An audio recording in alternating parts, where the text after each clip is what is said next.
الرحمن الرحیم بسند متصل منا إلى الإمام الحافظ أبي عبد الله محمد بن إسماعيل لبن إبراهيم بن البخاري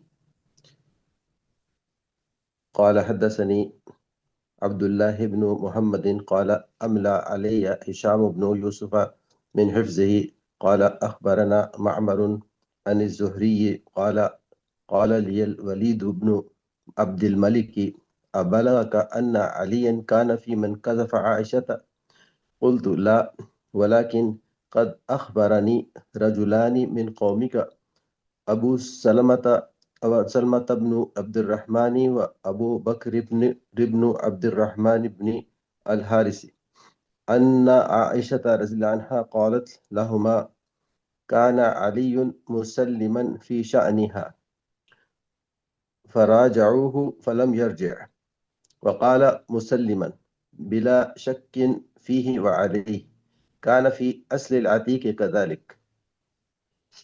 ہاں جی، بسم اللہ الرحمن الرحیم. اچھا، یہ شروع میں جب ہم پڑھتے ہیں بسند متصل، یہ متصلین ہے، متصلین نہیں ہے. سواد کے اوپر نیچے زیر ہوگی، یہ اس کا صیغہ ہوگا اس میں فاعل کا. اچھا ٹھیک. اچھا جی، یہ روایت ہے اور اس میں حضرت علی رضی اللہ تعالی عنہ اور حضرت عائشہ رضی اللہ تعالی عنہا کی جو چپکلش ہوئی تھی حضرت عثمان رضی اللہ تعالیٰ عنہ کی شہادت کے موقع پر. اس وقت کیونکہ صحابہ کرام کے دو گروہ ہو گئے تھے. ایک گروہ حضرت علی سے فوراً قصاص کا مطالبہ کر رہا تھا اور حضرت علی رضی اللہ تعالیٰ عنہ حکمت کے تحت فرما رہے تھے کہ ذرا تاخیر کرنی پڑے گی. تو اس اختلاف نے اتنی زیادہ شدت اختیار کی کہ مسلمانوں کے درمیان تلوار چلی، اور اس کے دوران پھر جو بنو امیہ، یعنی حضرت امیر معاویہ کے بعد جو بنو امیہ کی حکومت رہی، اور کیونکہ حضرت امیر معاویہ کی جنگ ہوئی تھی حضرت علی کے ساتھ، تو بنو امیہ کی حضرت علی کے ساتھ ایک قسم کی یعنی عداوت اور مد مقابل ہونے کا جو تاثر آیا امت مسلمہ میں، تو اس نے بہت سارے پھر بعد میں مسائل پیدا کیے. کیونکہ یہ جنگ کا موقع تھا اور جنگ میں آپ نے اپنے حمایتی پیدا کرنے ہوتے ہیں، اور حمایت لینے کے لیے پھر اس میں پروپیگنڈا بھی ہوتا ہے. تو حضرت علی رضی اللہ تعالی عنہ کے خلاف یہ پروپیگنڈا ہوا کافی سارا کہ حضرت علی حضرت عائشہ رضی اللہ تعالی عنہا پر تہمت لگانے والوں میں شامل تھے، نعوذ باللہ. اور اس میں پھر ایک یہ ولید بن عبد الملک یہ جب خلیفہ بنے تو ان کے ہاں یہ بھی کہا گیا، ایک روایت کے مطابق حافظ ابن حجر نے اس کو ذکر کیا ہے کہ والذی تولا کبرہ منہم عذاب علیم. یہ جو آیت ہے قرآن کریم کی، اصلاً اس سے عبداللہ بن ابی مراد ہے، رئیس المنافقین، لیکن اس کے ہاں یہ کہا گیا کہ اس سے حضرت علی مراد ہے. پیچھے وہی پس منظر تھا چپکلش کا. تو امام زہری اس وقت وہاں پر تھے، تو انہوں نے وضاحت کی کہ یہ حضرت علی یہاں سے مراد نہیں ہے بلکہ عبداللہ بن ابی مراد ہے. تو یہ جو سوال جواب ہوا ہے حضرت عائشہ کے ساتھ، یہ بھی اسی تناظر میں ہے کہ حضرت علی رضی اللہ تعالیٰ عنہ کیا حضرت عائشہ پر تہمت لگانے والوں میں شامل تھے یا نہیں. حالانکہ پیچھے ہم نے حضرت عائشہ کی روایت جو وہ خود بیان کر رہی ہیں اس میں دیکھا ہے کہ آپ صلی اللہ علیہ وسلم نے اس وقت سخت پریشانی کے عالم میں اپنے گھر کے لوگوں سے رائے لی تھی حضرت عائشہ کے بارے میں. 4 لوگوں سے رائے لی تھی، حضرت زینب بنت جہش، حضرت اسامہ، حضرت زید بن حارثہ اور حضرت بریرہ جو خادمہ تھیں، اور پھر حضرت علی کے ساتھ. یہ سارے گھر کے لوگ تھے اور گھر کے لوگوں سے رائے لینے میں آپ صلی اللہ علیہ وسلم کا گویا کہ اپنی اس پریشانی کا اظہار کرنا بھی تھا اپنے قریب کے لوگوں کے ساتھ کہ جس میں آپ مبتلا تھے۔ اب تین لوگوں نے تو بالکل برملا حضرت عائشہ رضی اللہ تعالی عنہا کی براءت کا اعلان کیا۔ بریرہ نے بھی، ہم نے پیچھے پڑھ لیا، حضرت زینب نے بھی، حضرت زید نے بھی یہ کہا کہ نہیں ایسا نہیں ہے۔ حضرت علی نے آپ صلی اللہ علیہ وسلم کو حضرت عائشہ کے بارے میں کچھ نہیں کہا۔ انہوں نے آپ صلی اللہ علیہ وسلم کی پریشانی کو دیکھتے ہوئے صرف یہ کہا کہ آپ پریشان نہ ہوں، اگر یعنی ان کو چھوڑنا پڑتا ہے تو خواتین اور بہت ہیں۔ بس انہوں نے اتنی بات کہی تھی اور اتنی ہی بات ثابت ہے۔ حضرت عائشہ کے ساتھ حضرت علی کی چپکلش کا جو نقشہ اس دور میں کھینچا گیا اور پھر اس کو ملایا جاتا ہے بہت سارے واقعات کے ساتھ، اس میں جنگ جمل بھی شامل ہے کہ حضرت کہ ایسا تھا کہ یعنی کچھ لوگ یہ بھی کہتے ہیں کہ حضرت عائشہ کو موقع مل گیا اس وقت، اور انہوں نے اپنی وہ جو پرانی چپکلش تھی، وہ جو رنج تھا ان کے دل میں، اس کو اس طرح نکالا کہ حضرت علی پر دباؤ بڑھایا۔ لیکن یہ بات بالکل ٹھیک نہیں ہے۔ حضرت علی رضی اللہ تعالیٰ عنہ نے اس وقت کچھ نہیں کہا تھا، حضرت عائشہ خود بیان کرتی ہیں۔ تو اس تناظر میں حضرت عائشہ حضرت علی کی چپکلش کو ایسے بڑھا چڑھا کے بیان کرنا یہ بالکل درست نہیں ہے۔ تو امام بخاری رحمۃ اللہ علیہ اس روایت میں اسی بات کی وضاحت کر رہے ہیں۔ اور حضرت علی رضی اللہ تعالیٰ عنہ نے آپ صلی اللہ علیہ وسلم کو جو جملہ کہا تھا، اب گھر کے لوگ جب یعنی جو قریب کے لوگ ہوتے ہیں وہ آپ کی کیفیات کو دیکھتے ہوئے مختلف رویہ اپناتے ہیں۔ تو حضرت زینب نے، حضرت زید نے اور بریرہ نے آپ صلی اللہ علیہ وسلم کو گواہی دی حضرت عائشہ کی پاک دامنی کی، اور حضرت علی نے آپ صلی اللہ علیہ وسلم کی اپنی پریشانی کو دیکھا اور آپ صلی اللہ علیہ وسلم کو تسلی دینے کے لیے، آپ کی پریشانی کو ذرا ہلکا کرنے کے لیے یہ رویہ اپنایا۔ تو اس میں کوئی حرج نہیں تھا۔ تو اس کو یہ جنگوں کے زمانے میں جب چپکلش بڑی ہے آپس میں، تو اس میں بطور پروپیگنڈا کے استعمال کیا گیا، اور یہ پروپیگنڈا کے طور پہ استعمال کرنا یہ بالکل درست نہیں تھا۔ تو اس روایت میں اسی کا تذکرہ ہے۔ تو ہشام بن یوسف معمر سے اور معمر زہری سے یہ روایت کرتے ہیں، اور زہری کہتے ہیں کہ ولید بن عبد الملک نے مجھے یہ کہا، اب لگا کا کہ آپ کو یہ بات پہنچی ہے کہ ان علی کان فی من قذف عائشہ، کہ حضرت علی یہ ان لوگوں میں شامل تھے جو حضرت عائشہ پر تہمت لگائی جنہوں نے۔ قلت لا، زہری کہتے ہیں میں نے ولید بن عبد الملک کو کہا کہ نہیں، یہ بات ایسی نہیں ہے۔ ولیکن قد اخبرنی رجلان من قومک، آپ کی قوم کے دو آدمیوں نے مجھے یہ بات بتائی۔ اب آپ کی قوم کے گویا کہ ولید بن عبد الملک کی طرف وہ تعریض بھی کر رہے ہیں کہ آپ تو یہ بات کہہ رہے ہیں، لیکن آپ کی قوم یعنی بنو امیہ کے لوگ یہ کہہ رہے ہیں۔ اور وہ لوگ کون تھے؟ ابو سلمہ بن عبد الرحمن و ابو بکر بن عبد الرحمن بن حارث۔ انہوں نے کیا بتایا کہ ان عائشہ رضی اللہ عنہا قالت لہما، حضرت عائشہ نے خود ان دونوں کو بتایا کہ کان علی مسلما فی شأنہا، حضرت علی رضی اللہ تعالیٰ عنہ یہ مسلم تھے میرے معاملے میں۔ اب مسلم دو طرح سے، مسلم بھی پڑھا جا سکتا ہے، مسلم بھی پڑھا جا سکتا ہے۔ اگر اس کو مسلم پڑھیں اس میں فاعل، تو اس کا مطلب ہوگا کہ انہوں نے کف لسان کیا اور زبان سے حضرت عائشہ کے بارے میں کوئی لفظ ادا نہیں کیا، خاموش رہے۔ جب آپ صلی اللہ علیہ وسلم نے پوچھا تو آپ کو تو تسلی دی، لیکن حضرت عائشہ کے بارے میں کوئی لفظ نہیں کہا، خاموشی اختیار کی۔ تو حضرت عائشہ نے یہ کہا کہ حضرت علی نے میرے بارے میں خاموشی اختیار کی۔ یا پھر اگر مسلمن پڑھیں تو پھر یہ سلامتی سے ہوگا کہ وہ سلامت رہے، یعنی انہوں نے کوئی ایسا جملہ نہیں کہا کہ جس پہ ان کی ذات پر حرف آئے۔ تو حضرت عائشہ نے خود ہی اس پروپیگنڈے کا گویا کہ انکار کر دیا کہ حضرت عائشہ نے حضرت علی نے میرے بارے میں کوئی بات نہیں کی۔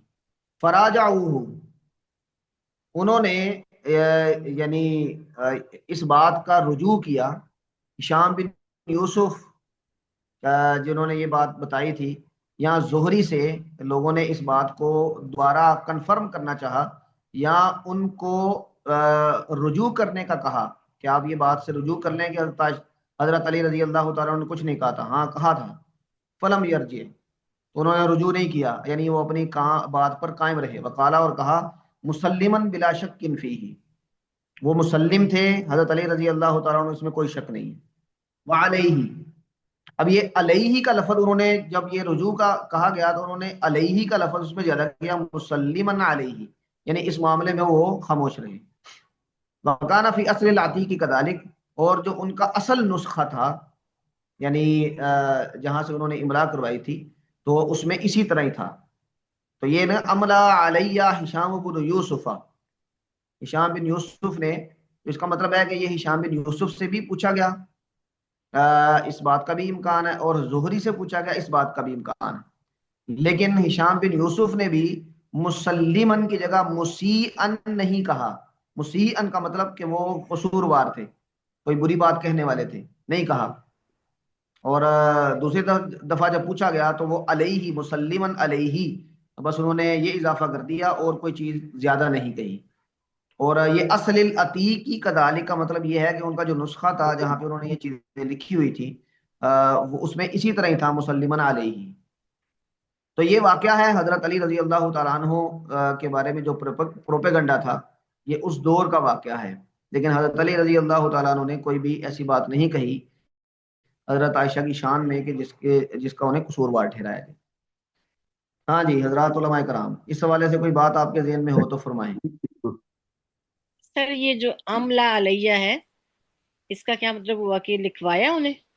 ہاں جی، املا کروائی۔ ٹھیک ہے۔ عبداللہ بن محمد کہتے ہیں کہ ہشام بن یوسف نے مجھے لکھوایا، جی من ٹھیک۔ حفظہ، اپنے حافظے سے۔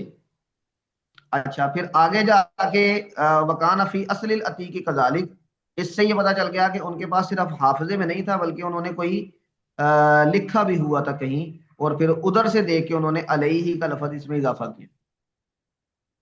جی ٹھیک ہے۔ ہاں جی ڈاکٹر صاحب اگلی روایت پڑھیں جی۔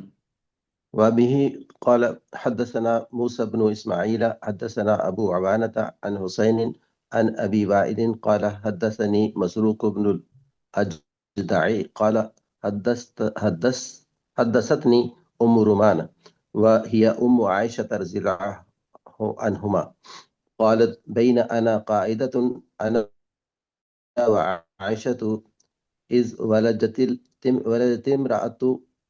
امرأة من الأنصار فقالت فعل الله بفلان وفعل بفلان، فقالت رومان وما ذاك؟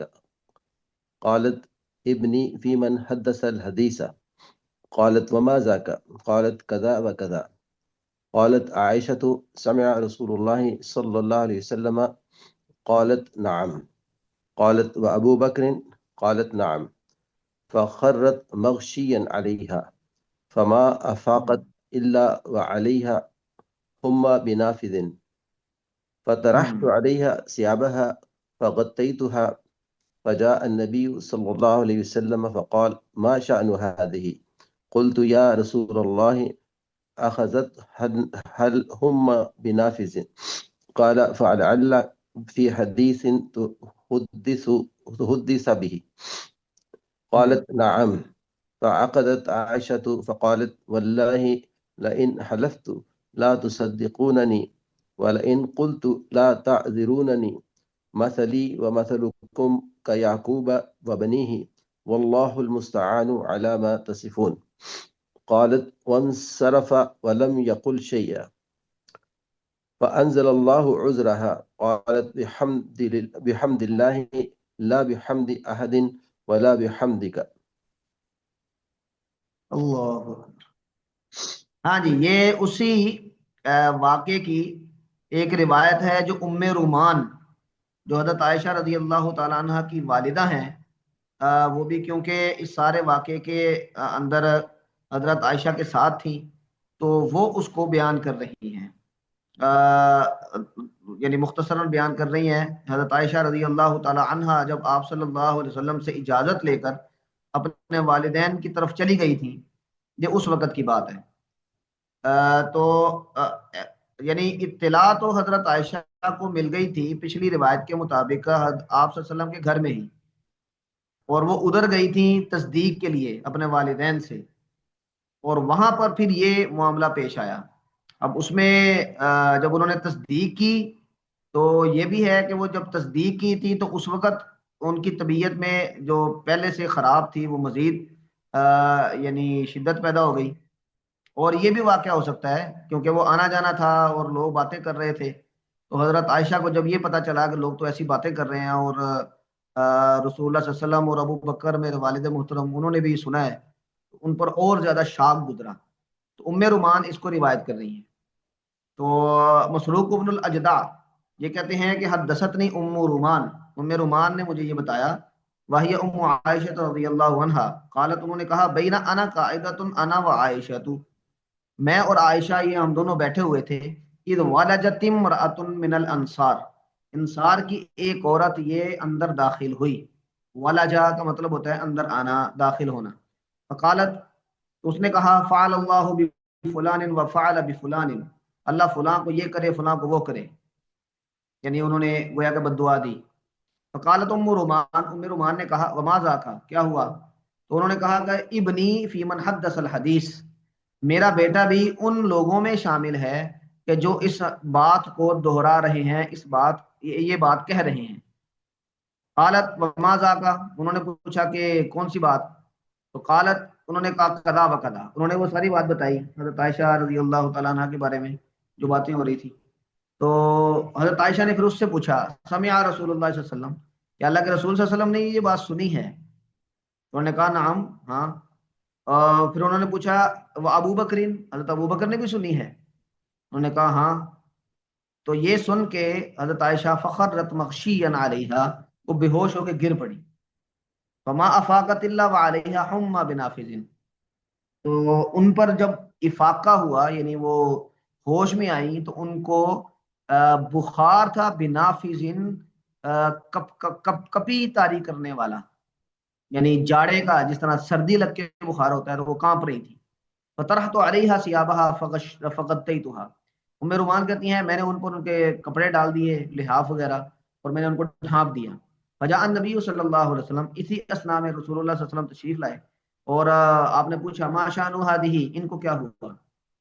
قلت، میں نے کہا اللہ کے رسول اخذتها الحمى بنافذ، ان کو سردی کا بخار ہو گیا۔ تو آپ نے فرمایا فلعل فی حدیث تحدث به، شاید یہ اس بات کے بارے میں ہے کہ جو کہی جا رہی ہے۔ انہوں نے کہا بالکل ایسا ہی ہے۔ فقعدت عائشہ تو فقالت، حضرت عائشہ اٹھ بیٹھی اور یہ کہا واللہ لئن حلفت، اللہ کی قسم اگر میں قسم اٹھاؤں، لا تصدقونی، کوننی یکونی، یہ ادغام کر کے دونوں طرح پڑھا جا سکتا ہے، کہ تم میری تصدیق نہیں کرو گے، یعنی قسم پر بھی اعتبار نہیں کرو گے۔ ولئن قلت، اور اگر میں کوئی بات کہوں، لا تعذرونی، تم میرا عذر بھی قبول نہیں کرو گے۔ مثلی و مثلکم کیعقوب و بنیہ، میری اور آپ لوگوں کی مثال یہ یعقوب اور ان کو بیٹوں جیسی ہے، یعنی جیسے یعقوب علیہ السلام کے بیٹوں کی یعقوب علیہ السلام نے گویا کہ وہ عذر قبول نہیں کیا تھا۔ واللہ المستعان علی ما تصفون، اور یعقوب علیہ السلام نے یعنی یہ بات کہی تھی کہ اللہ تعالیٰ سے ہی مدد طلب کی جائے گی، علی ما تصفون، اس پر جو تم بیان کر رہے ہو۔ تو قالت، ام رومان کہتی ہیں وانصرف ولم یقل شیئا، آپ صلی اللہ علیہ وسلم تشریف لے گئے اور آپ نے کوئی بات نہیں کہی۔ تو پھر اللہ تبارک و تعالیٰ نے حضرت عائشہ کا عذر یا ان کی بے گناہی یا ان کی پاک دامنی یہ بیان کی۔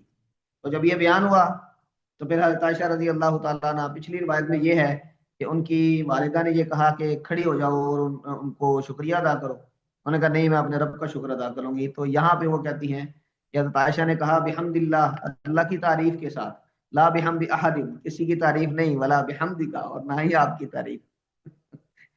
سبحان اللہ۔ تو یہ واقعہ ہے جس کو حضرت ام رومان بیان کر رہی ہیں۔ تھوڑا سا اس میں یعنی اس سے تھوڑا واقعات کا فرق ہے، لیکن جو مغز ہے وہ ایک ہی ہے۔ ہاں جی، اگلی روایت پڑھیں جی۔ قال حدثني يحيى قال حدثنا وكيع عن نافع عن ابن عمر عن ابن أبي مليكة عن عائشة رضي الله عنها كانت تقرأ إذ تليقونه بألسنتكم. تلقونه، تلقونه. ہاں اس میں انہوں نے لکھا ہے کہ وہ اس کو ایسے پڑھتی تھی تلیقونہ، جو تلقونہ ہے نا، تو اچھا اچھا، بہر اس کو ہاں، اس تلیقونه میں اس کو پڑھتی تھی. ایکسپلین بھی کیا انہوں نے کہ وتقول تقول الولق الكذب. قال جی ابن ابي مليكة وكانت اعلم من غيرها بذلك لانه نزل فيها. ہاں جی. تو البلق اس تلقونہ بالسنتکم، تلیقونہ یہ کہاں سے پھر بنے گا؟ کیونکہ ولق واو لام قاف، اس سے یہ تو تلقونہ. چلیں اس کی تعلیل دیکھتے ہیں. تو حضرت عائشہ یہ آیت پڑھا کرتی تھیں اور یہ فرمایا کرتی تھی الولق الکذب. یہاں پر جس سے یہ تلقونہ بنا ہے، یہ الولق ہے اور اس کا مطلب جھوٹ ہے. اس کا مطلب ہے کہ وہ اپنی تم اپنی زبانوں سے جھوٹ بولتے ہو اس واقعے کے بارے میں. قال ابن ابی ملیکہ، ابن ابی ملیکہ کہتے ہیں وکانت اعلم من غیرها، حضرت عائشہ کو اس کا زیادہ علم تھا دیگر لوگوں کے مناسبت سے. لأنہ نزل فیہا، اس لیے کہ یہ آیت نازل ہی ان کے بارے میں ہوئی تھی، ان کی توجہ تو زیادہ اس پہ تھی، اس لیے ان کا کہنا یہ زیادہ معتبر ہے. ہاں جی اگلی روایت پڑھیں جی. نبی قال حدثنا عثمان بن ابي شيبة قال حدثنا عبدة عن هشام عن أبيه قال ذهبت أسب حسان عند عائشة فقالت لا تسبه فإنه كان ينافح عن رسول الله صلى الله عليه وسلم. وقالت عائشة استأذن النبي صلى الله عليه وسلم في هجاء المشركين قال كيف بنسبي؟ قال لا أسلنك لأسلنك كما تسل شعرة من العجين. ہاں جی وقال اگلی بھی محمد روایت پڑھ لیں جی. وقال محمد بن عقبة حدثنا عثمان بن فرقد سمعت هشاما عن أبيه قال سببت حسان وكان ممن كثر عليها. جی اگلی روایت بھی پڑھ لیں. قال حدثني بشر بن خالد قال أخبرنا محمد بن جعفر عن شعبة عن سليمان عن أبي الضحى عن مسروق قال دخلنا على عائشة رضي الله عنها وعندها حسان بن ثابت ينشدها شعرا يشبب بأبيات له. وقال حسان رزان ما تزن بريبة وتصبح غرثا من لحوم الغوافل. فقالت له عائشة لكنك لست كذلك. قال مسروق فقلت لها لما تأذنين له أن يدخل عليك وقد قال الله تعالى والذي تولى كبره منهم له عذاب عظيم. فقالت وأي عذاب أشد من الأعمى؟ قالت له إنه كان ينافح أو يحاجي عن رسول الله صلى الله عليه وسلم. ہاں جی یہ حضرت حسان رضی اللہ تعالیٰ عنہ کے بارے میں دو روایات ہیں کہ وہ حضرت عائشہ رضی اللہ تعالی عنہا کی محفل میں آیا جایا بھی کرتے تھے اس واقعے کے بعد، اور حضرت عائشہ رضی اللہ تعالی عنہا ان کو برا بلا کہنے والوں کو روکا بھی کرتی تھی. اب یہ حضرت عائشہ کے ظرف یعنی اعلیٰ ظرفی کی دلیل ہے کہ ایک آدمی نے ان کے بارے میں یہ باتیں کی اور وہ اتنے ظرف کے ساتھ ان کو اپنی محفل میں بھی بلاتی ہیں اور ان کے بارے میں لوگوں کو روکتی بھی ہیں. اور دوسرا یہ بھی کہ حضرات صحابہ کرام کی جو اپنی ذاتی کیفیات اور یا یعنی گرج یا دشمنیاں تھی، وہ جب اللہ تبارک و تعالیٰ کا کوئی حکم آ جاتا تو اس کو وہ بالکل پس پشت ڈال دیتے. ہاں وہ جو فطری تکلیف ہوتی ہے وہ تو تھی، لیکن ان کے ساتھ جو معاشرتی تعلق ہے وہ نہیں توڑتے تھے۔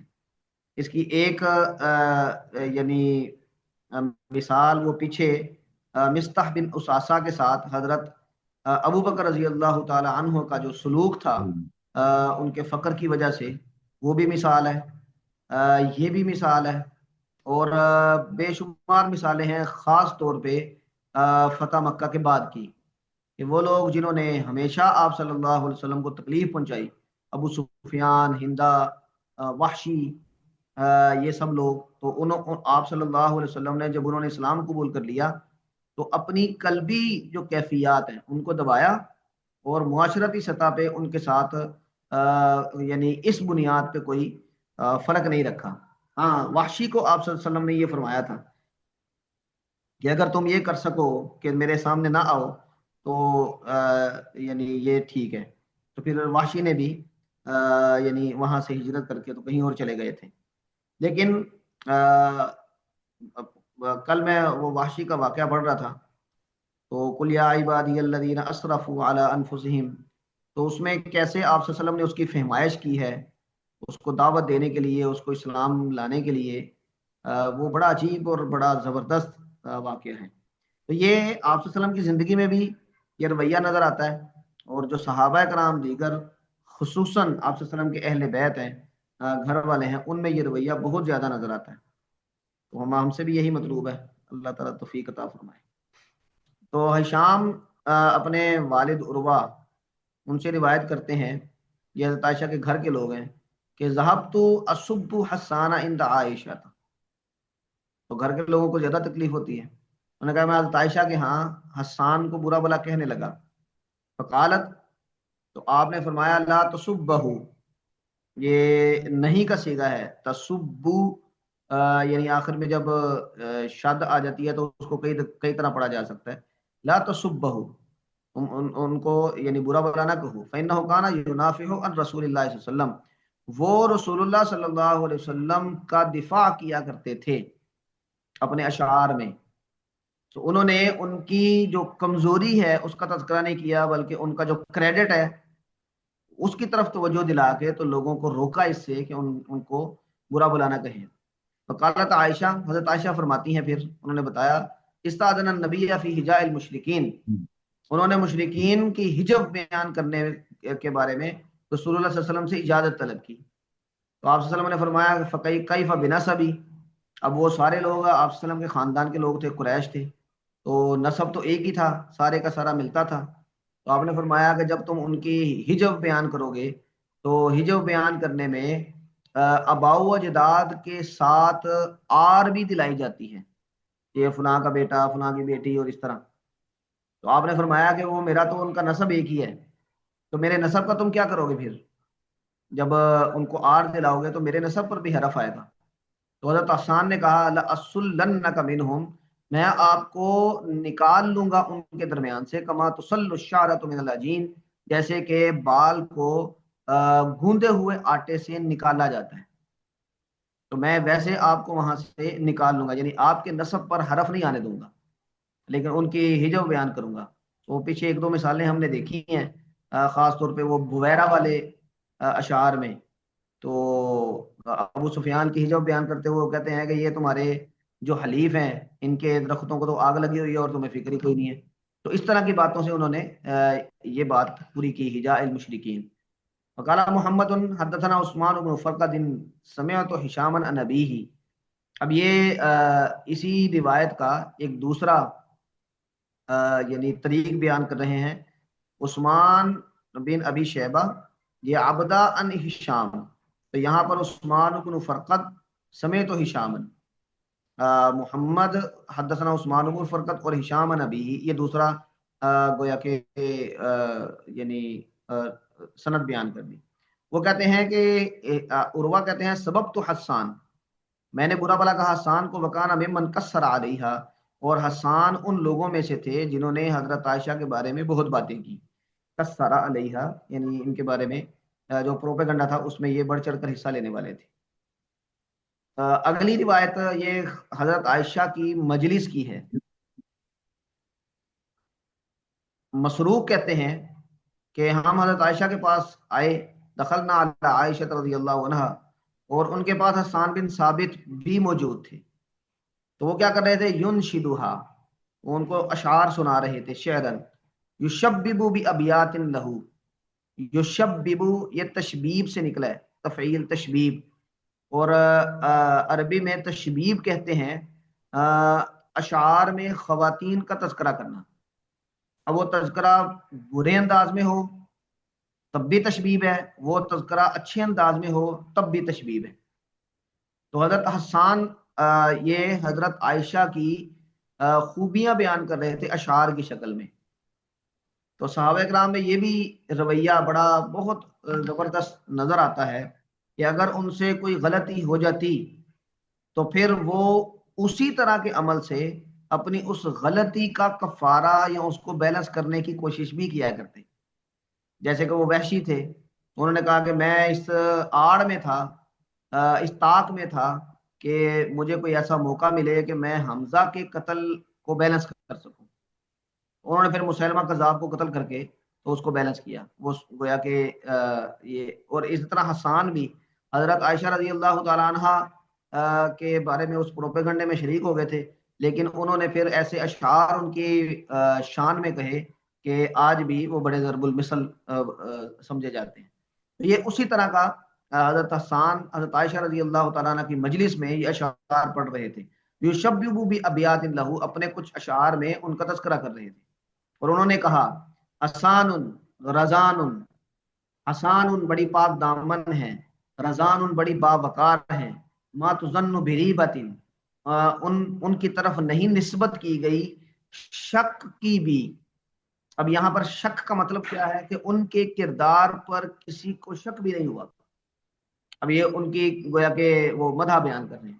وَتُصْبِحُ غَرْسًا، وہ صبح کرتی ہیں غرسا، خالی پیٹ، یعنی ان کا پیٹ خالی ہوتا ہے، من لحوم الغوافلی، غوافلی غافلات کی جمع ہے، غافل، غافلہ کہتے ہیں اس خاتون کو، بھولی بھالی خاتون کو، مؤمنات غافلات، یہ قرآن کریم میں آیا ہے، یعنی جو بھولی بھالی خواتین ہیں اور وہ یعنی کسی بے حیائی وغیرہ کے معاملے میں بالکل ان کا کوئی اس کے ساتھ تعلق نہیں ہوتا، تو ایسی بولی بالی خواتین کے گوشت سے وہ بالکل بھوکی ہو کر صوبح کرتی ہیں۔ اس کا مطلب یہ ہے کہ وہ کنایا کر رہے تھے کہ یہ کسی کی غیبت نہیں کرتی۔ ابھی حضرت عائشہ کی مدح بیان کر رہے ہیں، تو حضرت عائشہ نے جب یہ شعر سنا، فقالت لہ عائشہ، حضرت عائشہ نے فرمایا لکنک لست کذالک، حسان آپ ایسے تو نہیں ہیں، یعنی آپ نے میرے بارے میں یہ باتیں کی ہیں۔ تو گویا کہ ان کو اس کا انہوں نے اظہار کیا۔ تو مسروق کہتے ہیں کہ ہم وہاں پر تھے تو میں نے ان کو کہا لما تأذنین، یہ جو ڈاکٹر صاحب نے لفظ پڑھا ہے نا وہ ٹھیک ہے، آپ کیوں اجازت دیتی ہیں ان کو ان يدخل علیہ کی، کہ وہ آپ کے پاس آئیں۔ فقد قال اللہ تعالی، اللہ تبارک و تعالیٰ نے یہ بھی کہا ہے والذی تولی کبرہ منہم لہ عذاب علیم، عظیم، کہ جو ان میں سب سے زیادہ بڑی بات لے کر پھرا ان میں سے، تو اس کے لیے بڑا عظیم بڑا عذاب ہے۔ اس کا مطلب یہ یہاں سے مراد وہ عبداللہ بن ابی ہے، لیکن انہوں نے یہاں پہ مسروق نے حضرت عائشہ کے سامنے یہ آیت پڑھی، تو حضرت عائشہ نے یہ بات کہی وَأَيُّ عَذَابٍ أَشَدُّ مِنَ الْأَعْمَى، حضرت حسان اپنی آخری عمر میں نابینا ہو گئے تھے، بینائی چلی گئی تھی، تو یہ جو اشعار پڑھ رہے تھے یہ بھی اسی وقت کی بات ہے۔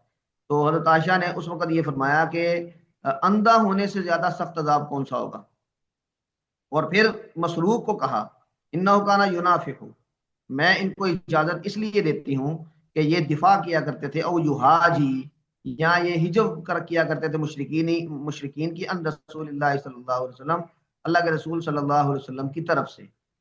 تو ان کی یہ جو خدمت ہے یہ اتنی بڑی ہے کہ ان کے اس قصور کو اگنور کر کے تو ان کے ساتھ ان کو یعنی اپنی محفل میں آنے کی اجازت بالکل ہونی چاہیے۔ ساتھ ساتھ اصلاح بھی کرتی جاتی تھیں اور ساتھ ساتھ ان کے مناقب بھی کرتی جاتی۔ یہاں پہ ہمارا واقع افک کی جو باب ہے وہ مکمل ہوا، اور اب ہم غزوۃ الحدیبیہ اس کا آغاز کریں گے انشاءاللہ العزیز۔ ڈاکٹر صاحب آپ کا ایکسکیوز کون؟ جی جی سر، یہ جو تین حضرات تھے مسلمان، حضرت حسان، حضرت مستہ بن اساسہ اور حضرت زینب بنت جہش، نہیں نہیں، ان کو زینب پھر، بنت جاش نہیں تھی، ہمنا تھی، او زینب کی سوری، بہن۔ شبنہ بنت جہش، جی، جی جی تو ان کو حد قذف جاری ہوئی تھی ان پہ؟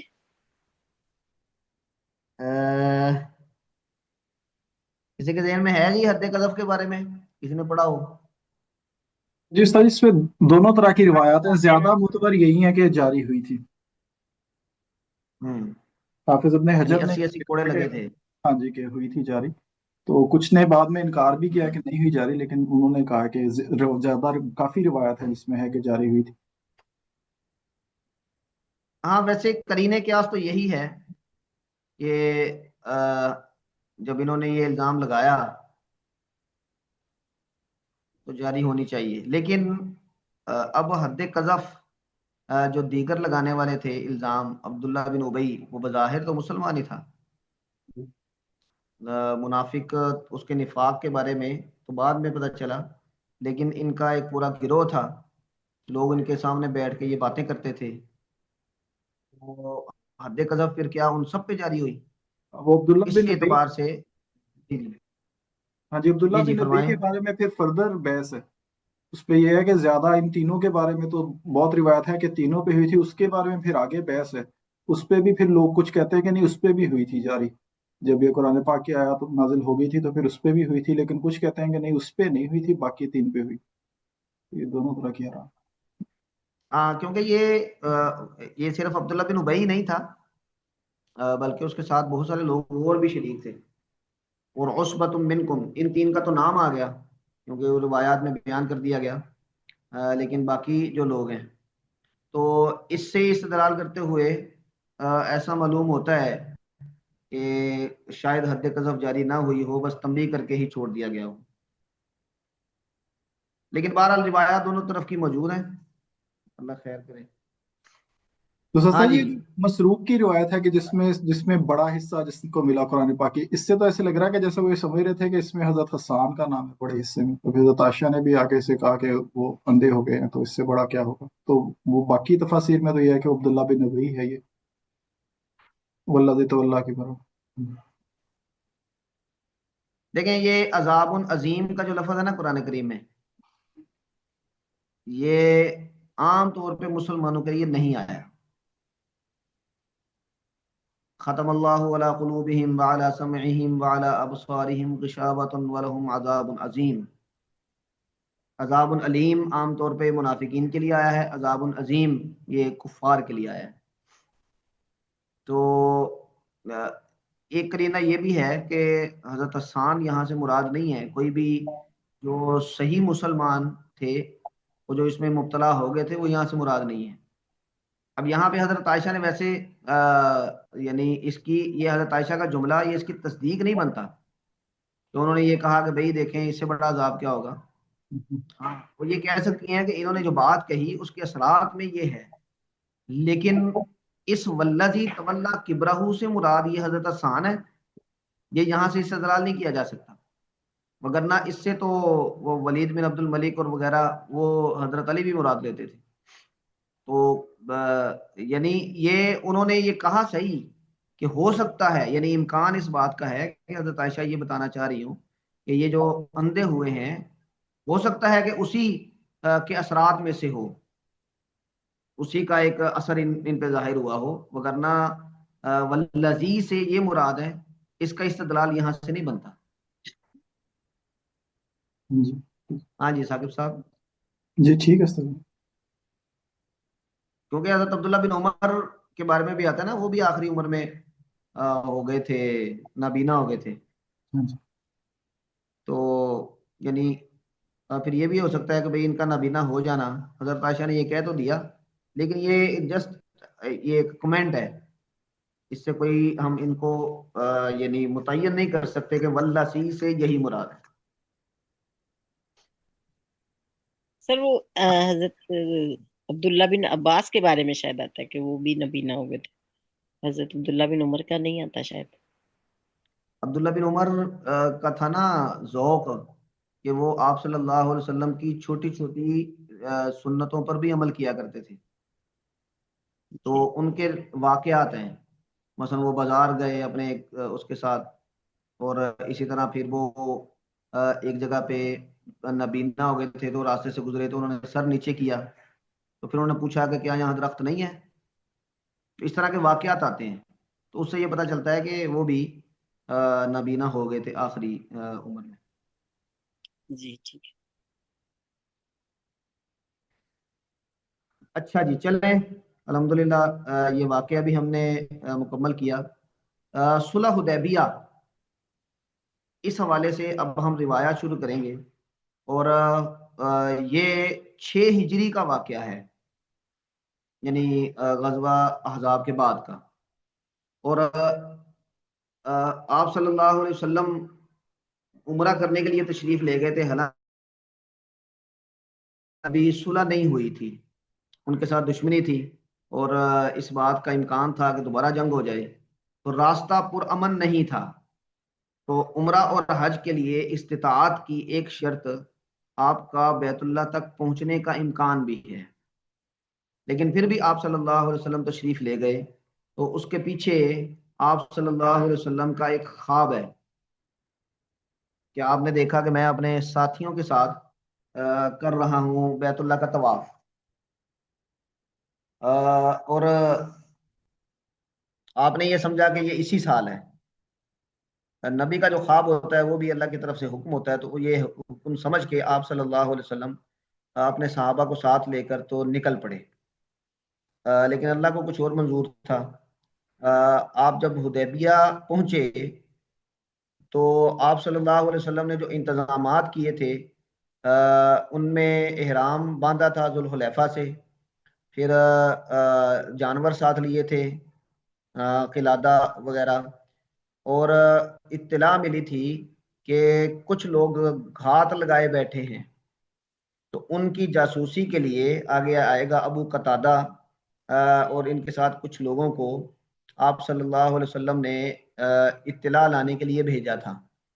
انہوں نے جب آگے بتایا کہ بات ٹھیک ہے، تو پھر آپ صلی اللہ علیہ وسلم نے کچھ صحابہ کرام کو ان کے ساتھ بھیجا تھا ان کی سرکوبی کے لیے.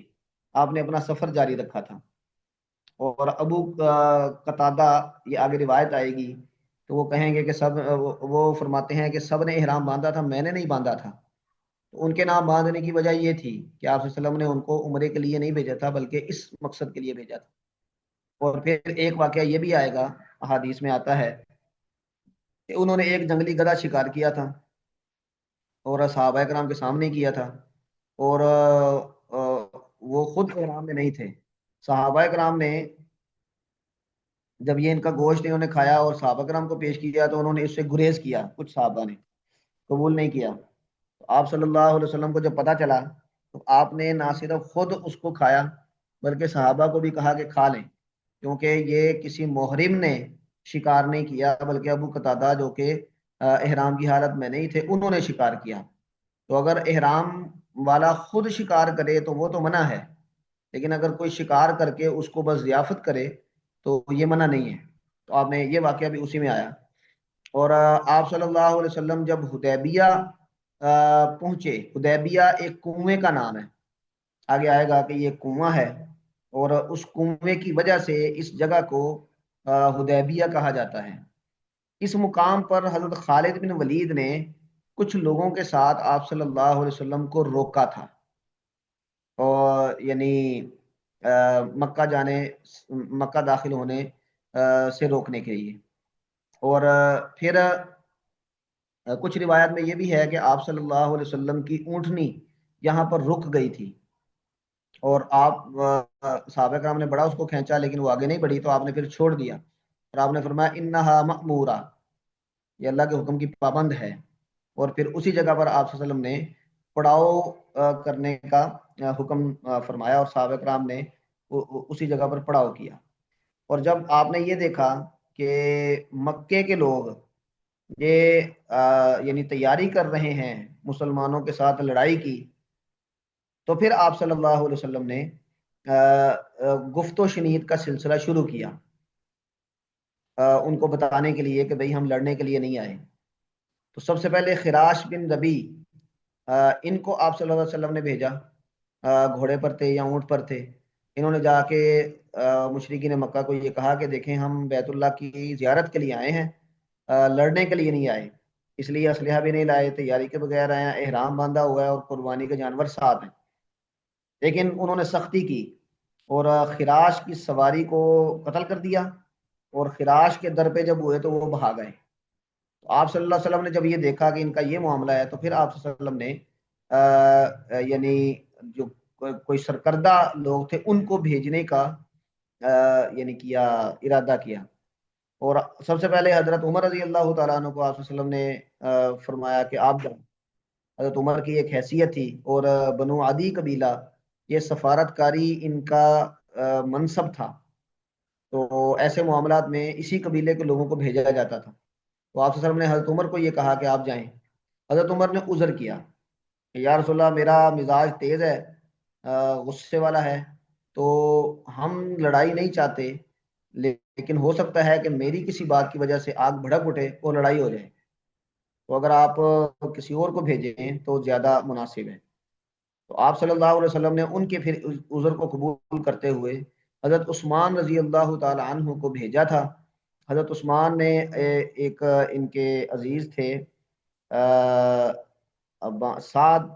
سعد بن ابان تھے یا ابان بن سعد تھے، ان کے ہاں پناہ لی اور پھر گفتگو کی اور لوگوں کو بتایا کہ ہم یہاں پہ لڑنے کے لیے نہیں آئے، اور ہمیں آپ آنے دیں، ہم عمرہ کریں گے واپس چلے جائیں گے، باقی کے معاملات پھر بعد میں دیکھیں گے. لیکن انہوں نے نہیں مانا.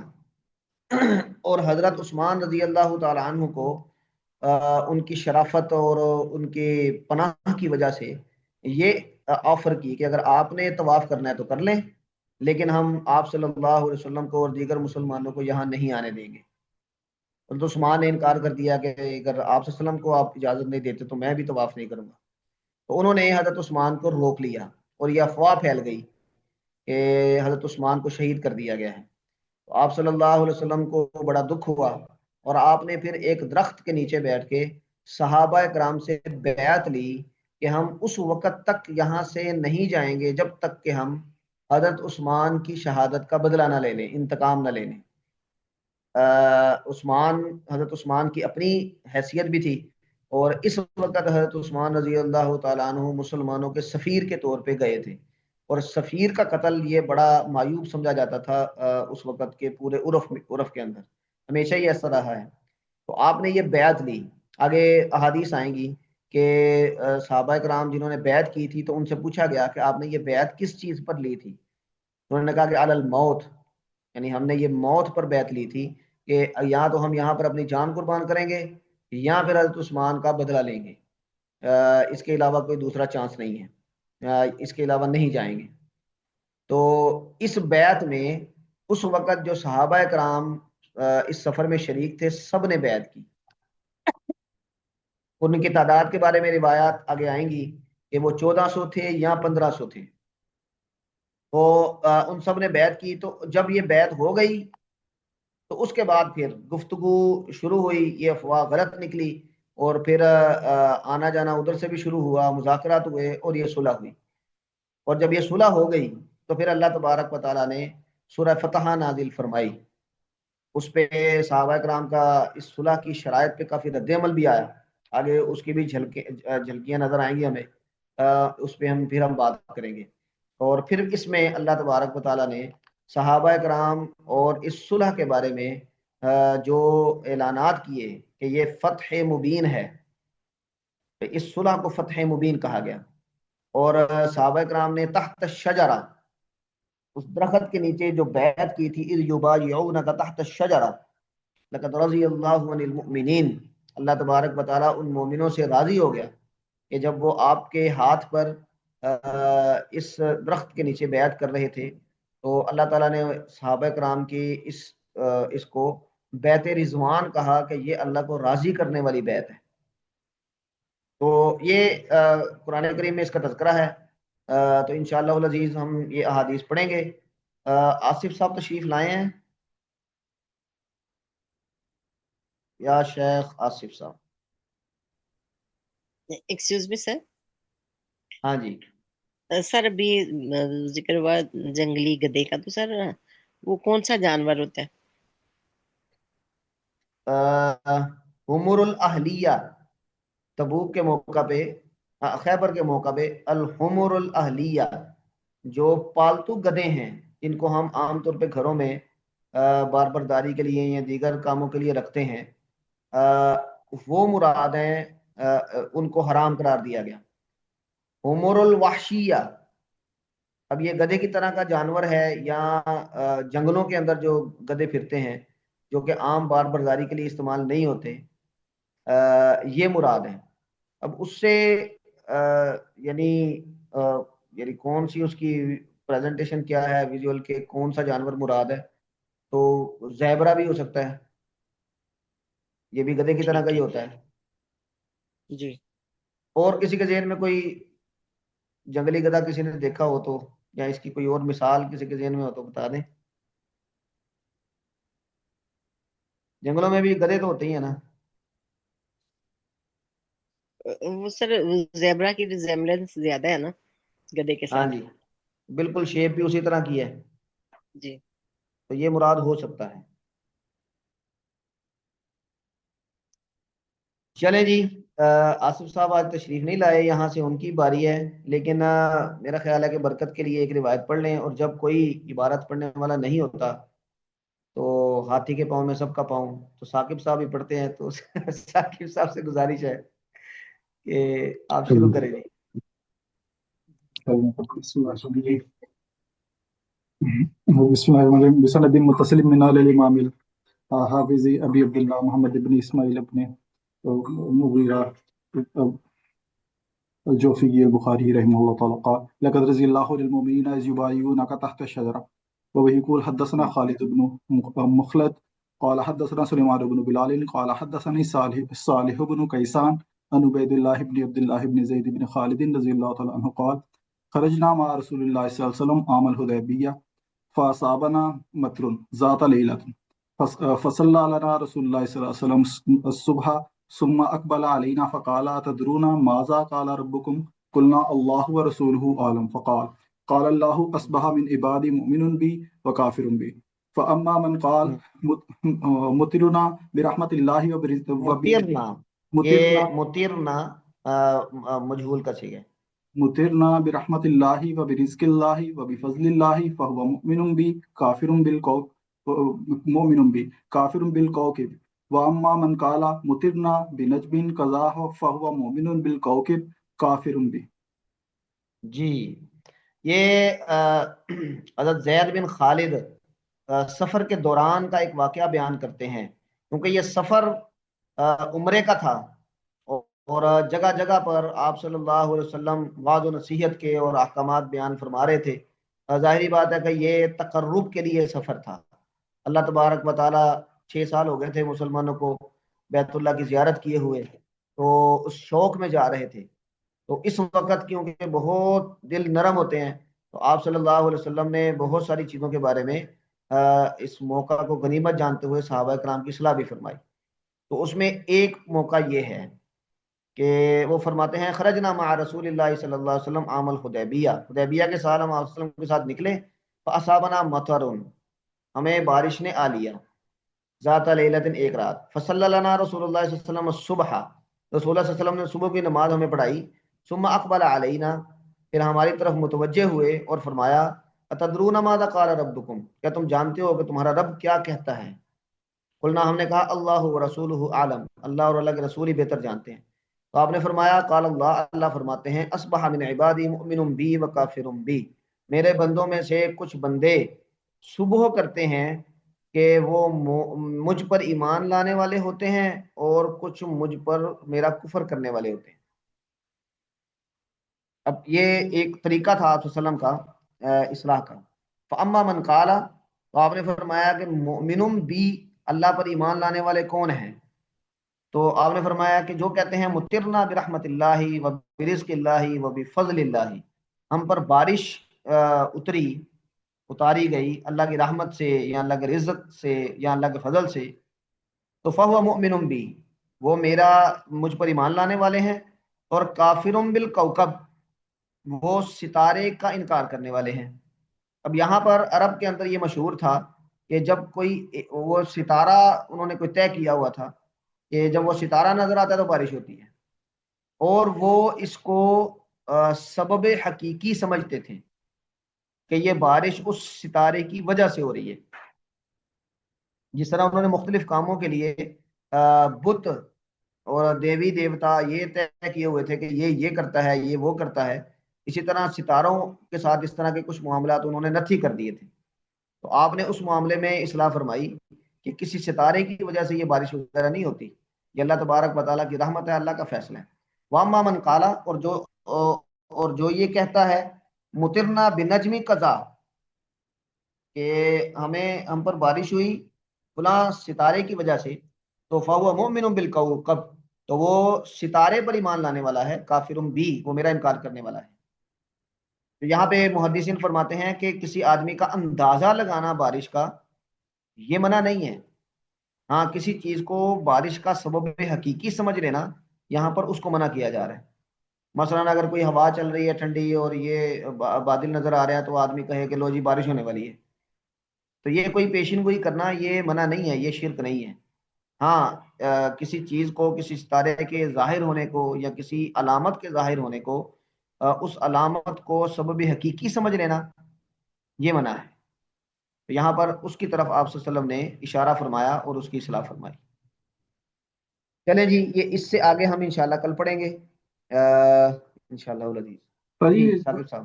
مولانا سمیع اللہ سعدی صاحب جو ہیں وہ آج نہیں آ رہے، وہ ان کو ایمرجنسی ہوگی، تو وہ اسامہ بھائی کا میسج آیا کہ اگر آپ پڑھانا چاہ رہے ہیں تو پڑھا لیں، مطلب نہیں پڑھانا چاہ رہے تو جیسے آپ کو مناسب لگتا ہے۔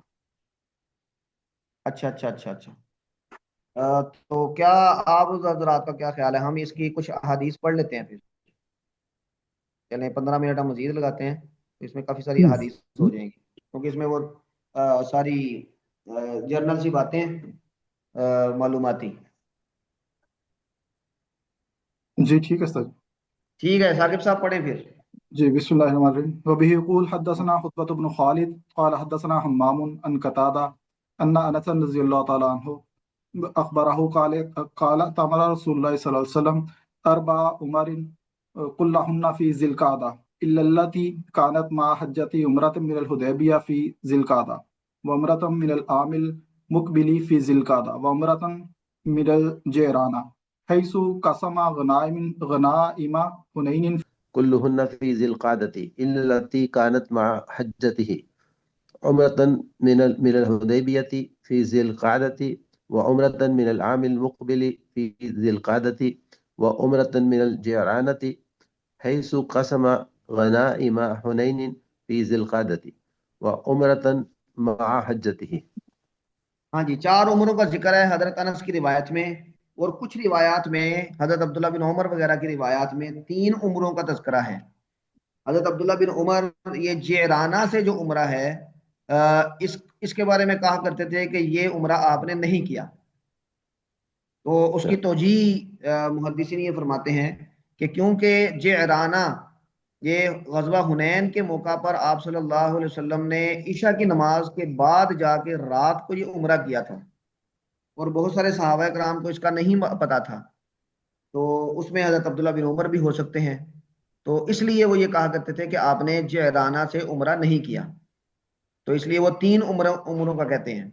لیکن صحیح بات حضرت انس رضی اللہ تعالیٰ عنہ کی اس روایت میں ہی ہے کہ آپ نے 4 عمرے کیے، اور یہ جو حدیبیہ کا سفر تھا جس میں عمرہ مکمل نہیں ہو سکا اس کو بھی وہ عمرہ ہی شمار کر رہے ہیں، اور وہ فرماتے ہیں کہ سارے عمرے آپ نے ذی القعدہ کے مہینے میں کیے، سوائے یعنی جو آخری حجۃ الوداع کے موقع پہ عمرہ کیا تھا اس کے، کیونکہ وہ آپ نے ذو الحج کے مہینے میں کیا۔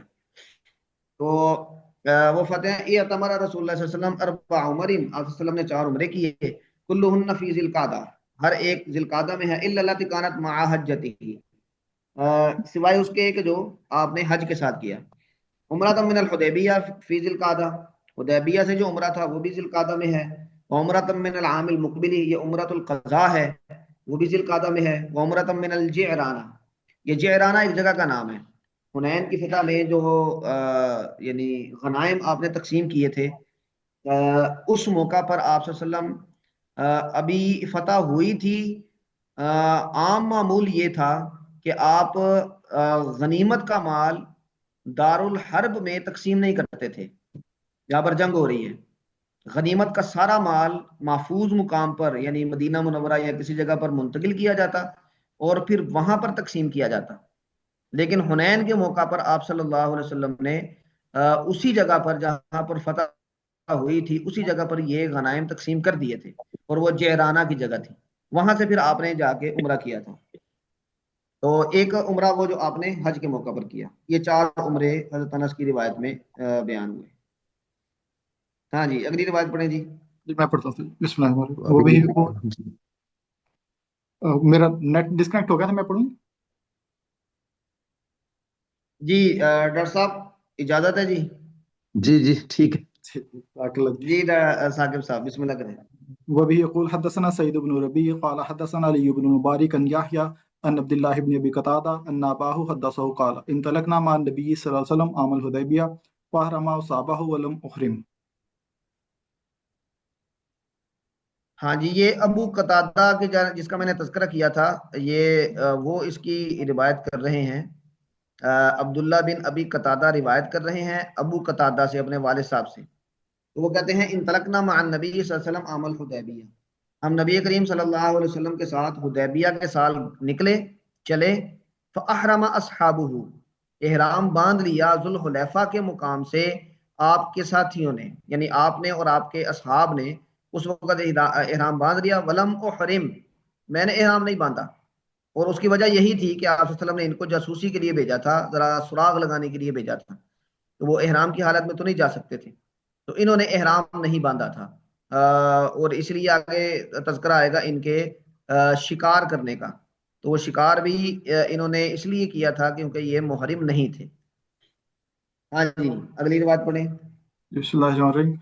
وبه يقول حدثنا عبيد الله بن موسى عن اسرائيل عن ابي اسحاق عن البراء رضي الله تعالى عنه قال تعدون انتم الفتح فتح مكة وقد كان فتح مكة فتحا ونحن نعد الفتح بيت الرضوان يوم الحديبية كنا مع النبي صلى الله عليه وسلم 14 والحديبية بئر فنزحناها فلم نترك فيها قطرة فبلغ ذلك النبي صلى الله عليه وسلم فأتاها فجلس على شفيرها ثم دعا بإناء من ماء فتوضأ ثم مضمض ودعا ثم صبه فيها فتركناها غير بعيد ثم إنها أصدرتنا ماشينا نحن وركابنا۔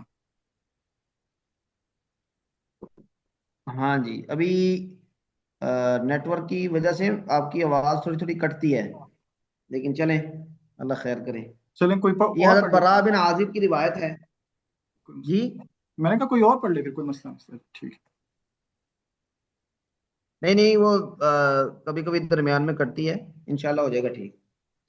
تو حضرت براء رضی اللہ تعالیٰ عنہ کی روایت ہے، وہ کہتے ہیں کہ تعدون انتم الفتح فتح مکہ، تم فتح کہتے ہو، انا فتحنا لک فتحا مبینا میں فتح مکہ کو، وقت کان فتح مکہ تا فتحا، ہاں ٹھیک ہے، وہ کہتے ہیں فتح مکہ بھی فتح ہے، لیکن وَنَحْنُ نَعُدُّ الْفَتْحَ بِيَعْتَ الرِّضْوَانِ یوم الحدیبیہ، ہم یہاں پر فتح مبین کہا کرتے تھے بیعت رضوان کو،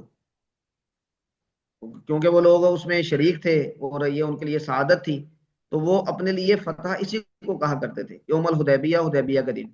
تو اس کا وہ اب اس کا واقعہ بیان کرتے ہیں کہ کننا مع النبی 14 میۃ، ہم آپ صلی اللہ علیہ وسلم کے ساتھ 1400 لوگ تھے، والحدیبیہ تو بیرن، اور حدیبیہ ایک کنویں کا نام ہے، فنزحناہا، ہم نے اس کنویں کو نچوڑ دیا، خالی کر دیا، اس میں سے پانی کھینچ لیا، فلم نترک فیہا قطرۃ، ہم نے اس میں ایک قطرہ بھی نہیں چھوڑا۔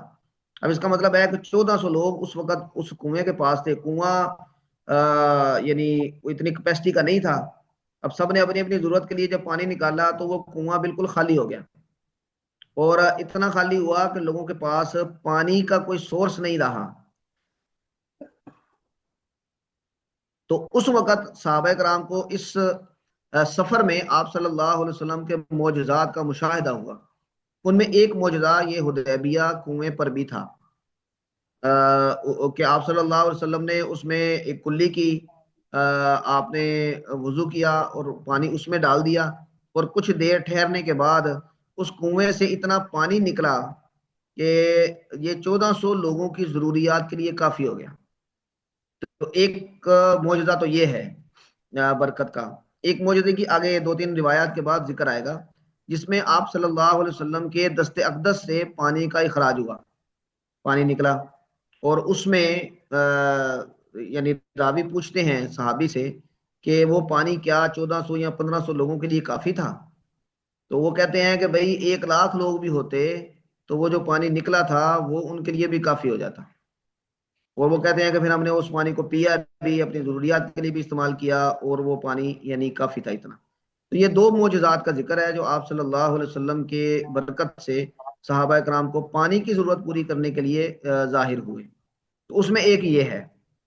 تو فبلغ ذالک النبی صلی اللہ علیہ وسلم، نبی کریم صلی اللہ علیہ وسلم کو یہ بات پہنچی، فاتاها، آپ اس کنویں کے پاس آئے، فجلس علی شفیرہا، آپ اس کی منڈھیر پر بیٹھ گئے، ثم دعا باناء من ماء، آپ نے پانی کا ایک برتن منگوایا اور پھر وضو کر کے ثم مزمزہ، آپ نے کلی کی، ودعا، اور دعا فرمائی، ثم صبہ فیہا، آپ نے وہ کلی والا پانی اس میں ڈال دیا کنویں میں، فترکناہا غیر بعید، ہم نے اس کو تھوڑی دیر کے لیے چھوڑ دیا، ثم انہا اصدرتنا، پھر وہ کنواں یعنی صادر ہوا ہمارے لیے، یعنی اس میں سے پانی نکلا ہمارے لیے، ماشئنا نحن ورکابنا، کہ ہم جتنا ہم نے چاہا اتنا پانی نکلا، ہم نے اور ہماری سواریوں نے۔ ظاہری بات ہے کہ اونٹ ساتھ تھے اور سواریاں ساتھ تھی، قربانی کے جانور ساتھ تھے، ان سب کو پانی کی ضرورت ہے، 1400 لوگوں کو ضرورت ہے۔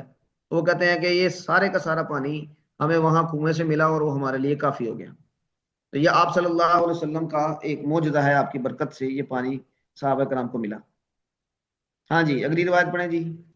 بسم اللہ الرحمن الرحیم۔ وبه يقول حدثني فضل بن يعقوب قال حدثنا الحسن بن محمد بن عيان ابو علي الحراني قال حدثنا زهير قال حدثنا ابو اسحاق قال انبانا البراء بن عازب رضي الله تعالى عنهما انهم كانوا مع رسول الله صلى الله عليه وسلم يوم الحديبية 1400 او اكثر، فنزلوا على بئر فنزهوها، فاتوا رسول الله صلى الله عليه وسلم فاتى البئر وقعد على شفيرها، ثم قال اتوني بدلو من مائها، فأتي بها فبصق فدعا، ثم قال دعوها ساعة فأرووا أنفسهم وركابهم حتى ارتحلوا۔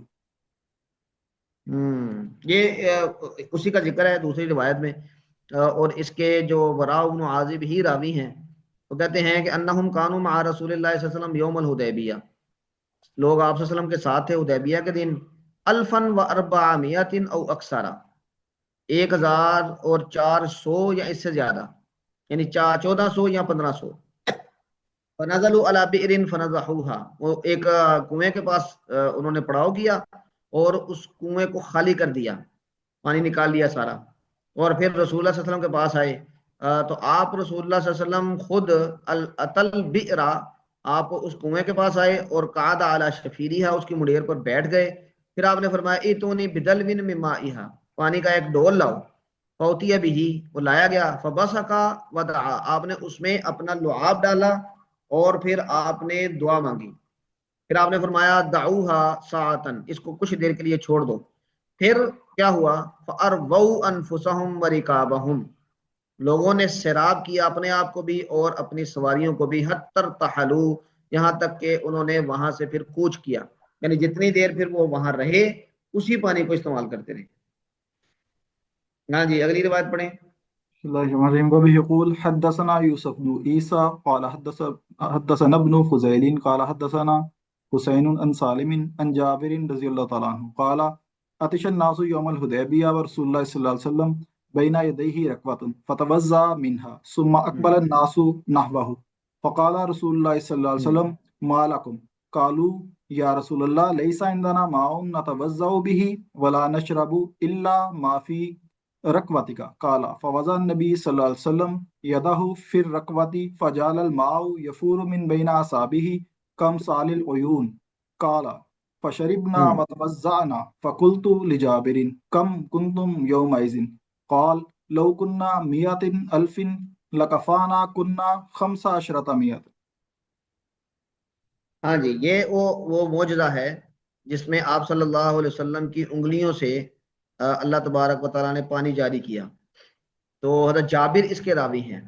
وہ کہتے ہیں آتش الناس یوم الحدیبیہ، لوگ حدیبیہ کے روز پیاسے ہوئے اور رسول اللہ صلی اللہ علیہ وسلم بھی یعنی وہاں پر موجود تھے. بین یدیہ رکوۃ، آپ کے سامنے ایک مشکیزہ تھا، یعنی پانی کا برتن تھا، مشکیزہ تھا جس میں آپ نے پانی رکھا ہوا تھا. فتوضأ منہا، آپ نے اس سے وضو کیا.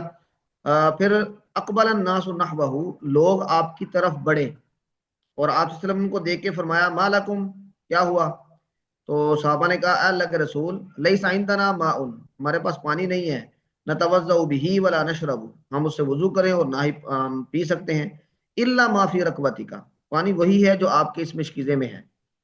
تو آپ صلی اللہ علیہ وسلم نے فوضع النبی یدہ فی الرکوۃ، تو آپ صلی اللہ علیہ وسلم نے اس کو اپنے ہاتھ کو اس مشکیزے میں رکھا. فجعل الماء یفور من بین اصابعہ، اور پانی پھر فور کرنے لگا، یعنی ابلنے لگا، یفور وہاں سے نکلنے لگا، من بین اصابعہ آپ کی انگلیوں کے درمیان سے، کامثال العیون چشموں کی طرح. تو حضرت جابر کہتے ہیں فشربنا وتوضأنا، ہم نے پانی پیا بھی اور ہم نے اس سے وضو بھی کیا. تو راوی کہتے ہیں سالم فقلت لجابر، میں نے جابر سے پوچھا کم کنتم یومئذ، اس دن آپ کتنے لوگ تھے؟ تو انہوں نے کہا لو کنا 100,000، اگر ہم 1,100 بھی ہوتے، یعنی 1,00,000 بھی ہوتے، لکفانا، تو ہمیں وہ پانی یعنی اتنا زیادہ تھا کہ کافی ہوتا. کننا 15,000 ہم 1500 تھے. تو 1400 یا 1500 صحابہ کرام تھے علی وجہ روایات. تو یہ آپ صلی اللہ علیہ وسلم کا معجزہ ہے. اور محدثین فرماتے ہیں کہ اگر ہم یہ یعنی تقابل کریں کہ سب سے مبارک پانی اس دنیا میں کون سا ہے، تو عام طور پہ آب زمزم کو کہا جاتا ہے، لیکن جو صاحب محبت لوگ ہیں وہ کہتے ہیں کہ نہیں، یہ جو نبی کریم صلی اللہ علیہ وسلم کی انگلیوں سے پانی نکلا یہ اس کائنات کا سب سے مبارک پانی ہے جو صحابہ کرام نے پیا بھی ہے اور اس کو استعمال بھی کیا. ہاں جی اگلی روایت پڑھیں جی. بسم الله الرحمن الرحيم. وبه يقول حدثنا السلط بن محمد قال حدثنا يزيد بن زرين عن سعيد عن قتادة قلت لسعيد بن المسيب بلغني أن جابر بن عبد الله رضي الله تعالى عنه قال يقول كانوا 14,000. فقال لي سعيد حدثني جابر كانوا 15,000 الذين بايعوا النبي صلى الله عليه وسلم يوم الحديبية. جی اگلی بھی لائن پڑھیں. جی تابعه ابو داود حدثنا قرة عن قتادة تابعه محمد بن بشار حدثنا ابو داود حدثنا شعبہ. ہاں جی یہ مطابعات انہوں نے ذکر کر دیے. اگلی روایت بھی پڑھ لیں، اس میں بھی یہی بات بیان کی گئی ہے. جی بسم اللہ الرحمن الرحیم. وبه يقول حدثنا علي قال حدثنا سفيان قال عمرو سمعت جابر بن عبد الله رضي الله تعالى عنهما قال قال لنا رسول الله صلى الله عليه وسلم يوم الحديبية أنتم خير أهل الأرض وكنا 1,400 ولو كنت أبصر اليوم لأريتكم مكان الشجرة. آگے تابعه الأعمش سمع سالما سمع جابرا 1,400.